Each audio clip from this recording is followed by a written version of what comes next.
본문 말씀은 예수님께서 12명의 제자를 부르신 그 제자의 이름과 또 제자됨이 어떤 건가에 대한 가르침을 저희들에게 주시고 계십니다. 본문에서 말씀하시는 예수님이 가르치신 제자도에 대해서 함께 묵상하며 저와 여러분들도 주님의 제자된 삶 살게 되시기 바라겠습니다. 첫째로는 누가 제자인가 하는 것입니다. 어떤 사람을 주님께서 제자로 부르셨는가? 오늘 본문 1절에 보시면은 예수께서 그의 12제자를 부르사 더러운 귀신을 쫓아내며 모든 병과 모든 약한 것을 고치는 권능을 주셨다라고 하였습니다. 그러면서 12제자의 이름이 2절 이하부터 이렇게 4절까지 나오고 있습니다. 우리는 어떤 사람이 제자가 되는가 이런 것들에 대해서 한번 생각해 보면 그냥 막연히 그런 생각을 하죠. 아마 큰 어떤 자격이나 어떤 조건을 가진 사람이 아닐까 그런 생각을 할 수 있는데 오늘 본문 보니까 꼭 그런 게 아니죠. 주님께서 보니까 제자를 불러서 그들에게 권능을 주셨다 이렇게 말씀하고 있습니다. 근데 이 부른 사람들 보니까요. 다 예수님의 12제자들 모두 다 가난하고 또 갈릴리 출신 하면은 그 당시 사람들은 무지하고 별 볼 일 없는 사람들이다 이렇게 알려져 있습니다. 자, 그런데 이들이 예수님의 제자가 되었습니다. 어떻게 예수님의 제자가 되었는가? 그들은 예수님이 부르셨을 때 즉시 순종한 자들이었습니다. 누가 예수님 제자가 되는가? 순종하는 사람이 됩니다.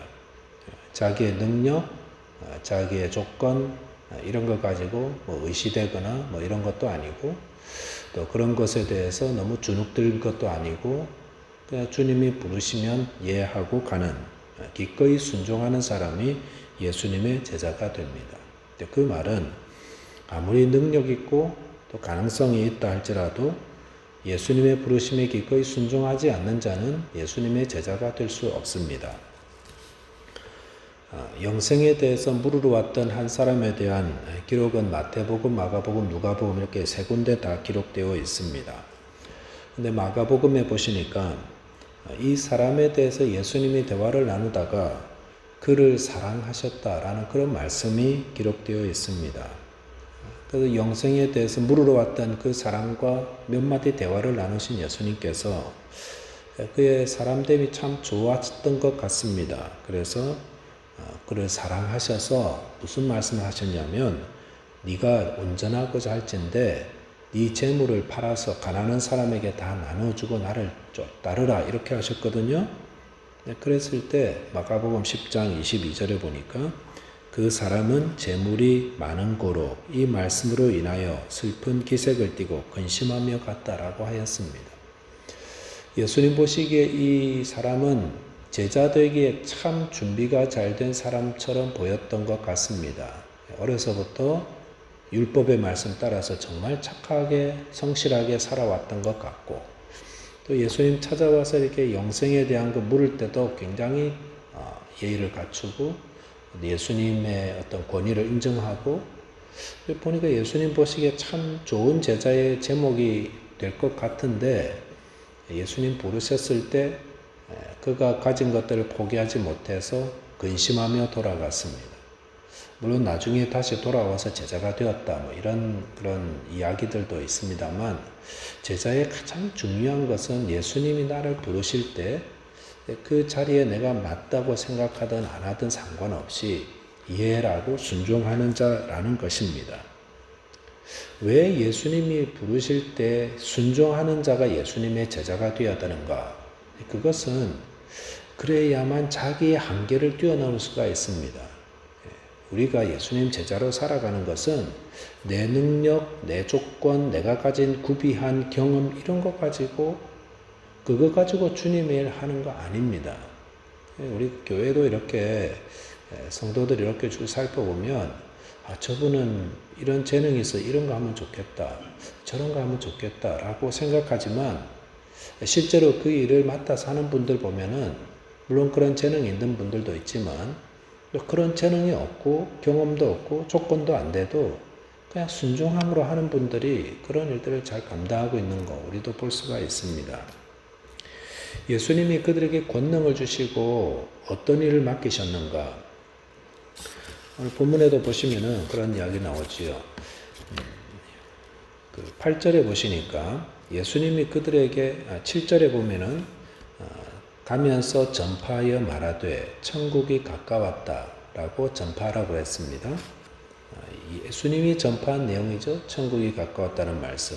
그리고 8절에 어떤 권능을 주셨습니까?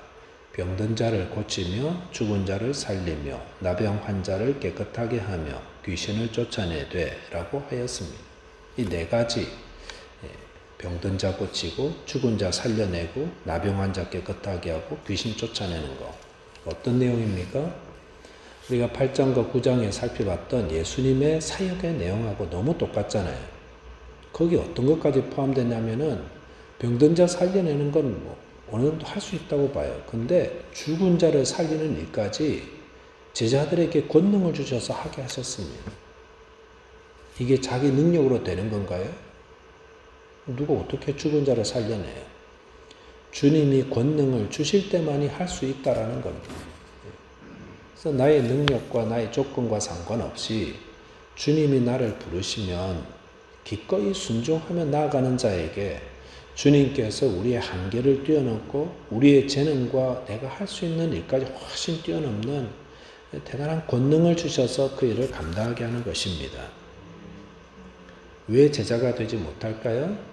능력 없어서 못하는 게 아닙니다. 조건이 맞춰지지 않아서 그런 게 아닙니다. 기꺼이 순종하지 못해서 제자가 되지 못하는 것입니다.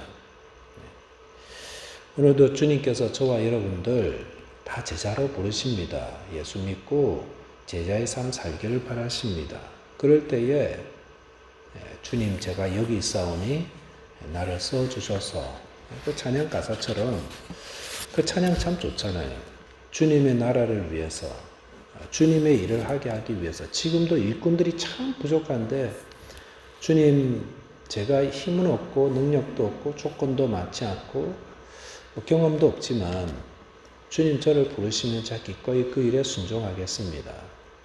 그래서 주님 부르신 일에 능력 없으니까 늘 능력 달라고 기도하고 능력 없으니까 주위 사람들의 겸손하고 저 아는 거 하나도 없어요. 그냥 순종하는 마음을 했어요.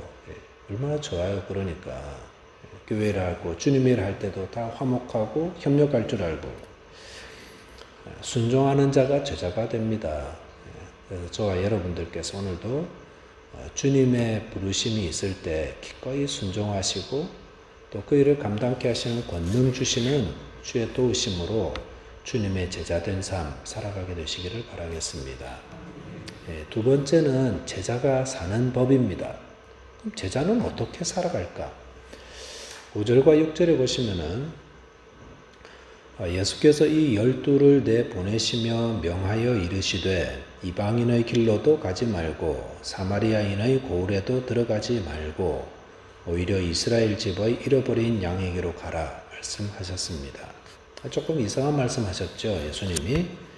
예수님께서 이방인의 길로도 가지 말고 사마리아인의 고을에도 가지 말고 이스라엘의 집을 잃어버린 양에게로 가라. 이걸 무엇 말씀하냐면요. 예수님이 이방인의 선교를 금한 게 아니라 지금 순서의 문제를 이야기하고 계신 겁니다. 예수님의 복음 전파의 순서에는 가장 먼저 이스라엘 사람들에게 복음을 전파하고 그 후에 사마리아와 다른 이방인들에게도 가도록 되어 있습니다. 그래서 예수님이 그 마태복음 제일 마지막 마칠 때는 모든 족속으로 제자를 삼으라 이렇게 하셨잖아요. 그러니까 그런 순서에 대한 것입니다. 이 본문을 조금 다른 방식으로 우리가 적용해 본다면은 우리는 복음을 전파하고 선교할 때 가장 먼저 우리와 가까운 사람, 그들에게 먼저 복음을 전해야 된다라는 것으로도 적용할 수가 있습니다. 본문 8절 하반절에 보시면은 제자의 삶을 살 때 적용할 중요한 원칙 하나가 기록되고 있습니다. 그것은 거저 받았으니 거저 주는 겁니다. 거저 받았으니 거저 주는 것이 제자가 살아가는 방식입니다. 예수님께서 제자들이 복음을 전파할 때 권능을 주셔서 병든 자를 고치고 죽은 자를 살리고 또 나병 환자, 당시에 불치병이라고 알려졌죠. 살리고 고쳐내고 귀신을 쫓아내는 일들을 하게 될 때에 거기에 어떤 대가나 보수를 바라지 말라 말씀하셨습니다. 그럼 병든 자가 병 한번 고치면은요, 큰 거액을 내어놔도 괜찮은 겁니다. 귀신에 사로잡혀 있던 자가 귀신이 쫓겨나고 정상으로 살아가게 된 거, 아무도 못했는데 그렇게 해주셨다는 거 너무 감사한 일이에요.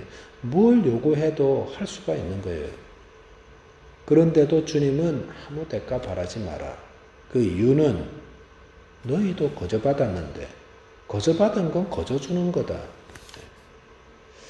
이 제자들이 이 일을 할 능력을 돈 주고 산 것도 아닙니다. 특별히 그걸 노동의 대가로 받은 것도 아닙니다. 그냥 무료로 거저 받았습니다. 그러니까 그거 나누어 줄 때도 거저 주는 겁니다. 그래서 이 말씀 듣고 제자들이 예수님의 그 파송을 단기 선교를 다녀왔죠. 유대 지방을 다녀오면서 천국이 가까웠다 전파하고 병든 자 고치고 죽은 자 살려내고 나병 환자 고치고 귀신 쫓아내고 대단한 능력들을 행했는데 아무 대가도 받지 않았습니다. 그냥 베풀고 고쳐주고 또 다른 마을 가가지고 하고 마을마다 이렇게 다녔는데 그러니까 그 마을들마다 얼마나 큰 기쁨들이 넘쳐났겠습니까? 동서고금을 막론하고 다들 공짜는 다 좋아하는 것 같습니다. 복음이 정말 기쁜 소식이 되는 것은 다 무료라서 그런 거 아니겠습니까? 그런데 복음 전파한다고 하면서 거기에 값을 요구하거나 대가를 지불하도록 한다면은 그건 복음이 아니고 그건 다 이단입니다. 예수님이 우리에게 대가를 요구하지 않고 우리에게 오셔서 시간을 주시고 우리에게 권능을 베푸시고 우리에게 그 십자가의 구원을 허락하여 주셨던 것처럼 우리도 복음을 나눌 때는 예수님의 사랑을 나눈 것처럼 대가를 요구해서는 안 됩니다. 오늘 본문 보시니까 제자의 삶에 적용할 또 다른 중요한 원리가 있는데 그것은 제자의 필요를 하나님이 채워주신다라는 것입니다. 우리가 제자로 살아갈 때 필요한 필요들은 하나님을 의지해서 받는 겁니다. 사람들에게 받는 게 아닙니다. 물론 사람들을 통해서 받지요. 본문 10절 하반절에 보시면은 일꾼이 자기의 먹을 것 받는 것이 마땅하다 이렇게 말씀하셨습니다. 이 말씀은 8절의 말씀과 상충이 되는 것 같습니다. 8절에서는 거저 주라 해놓고 10절에서는 일꾼이 자기 먹는 거 받는 게 마땅하다 이렇게 말씀하셨기 때문입니다. 그런데 10절에서 일꾼이 자기 먹을 것 받는 것은 하나님께 받는 겁니다. 예수님의 제자들은 그 모든 사역에 대한 대가를 하나님께 받는 자입니다. 그래서 하나님이 제자들의 필요를 공급해 주심을 믿고 누구에게 아뢰입니까? 주님께 아뢰는다는 겁니다. 저와 여러분들이 제자의 삶을 살아갈 때 필요한 것들은 하나님이 공급해 주십니다. 하나님은 그것을 일꾼의 삭스로 생각한다고 그랬습니다. 하나도 공짜가 없습니다. 하나님께는. 하나님이 다 기억하셨다가 공급해 주십니다. 예수님이 오늘도 저와 여러분들을 어떤 자리로 부르실지 정말 기대가 됩니다. 그런 자리에서 기꺼이 순종하며 나아가시되 내가 여기 가면은 내 삶에 필요한 것들은 어떻게 하나? 걱정할 필요 없습니다. 하나님이 다 기억하셨다가 다 공급해 주십니다. 하나님의 필요와 또 하나님의 공급하심을 믿고 오늘도 제자의 삶을 통해서 하나님의 나라를 세워가는 저와 여러분 되시기를 바라겠습니다. 기도하겠습니다. 하나님 아버지 감사합니다. 저희들 갈릴리에 사는 아무도 거들떠보지 않는 그런 미천한 자들입니다. 그런데 주님께서 주님의 일에 나를 따르라 말씀하시기에 저희들이 이해하면서 오늘 새벽 기도의 자리에도 나왔습니다. 그리고 주님, 오늘도 저희들의 삶 가운데에 주님이 부르시는 그 자리에 저희들의 조건이나 경험이나 저희들의 능력을 바라보지 않고 이해하고 순종하며 나아가서 하나님 주님이 주시는 권능 가지고 주님을 드러내고 또 이 땅에 밝은 빛을 비추는 복음의 제자들, 예수님의 제자들 다 되게 하여 주옵소서. 저희들의 필요는 주님이 다 공급해 주심을 믿고 순종하며 나가게 하시고 주님 주께 순종했더니 주님 저희들의 이름을 이토록 존귀하게 올려주셨습니다. 고백하며 찬송하며 간증하며 주님께 영광 돌리는 저희 모두 되게 하여 주옵소서. 우리 주님 예수 그리스도 이름으로 감사하며 기도하옵나이다.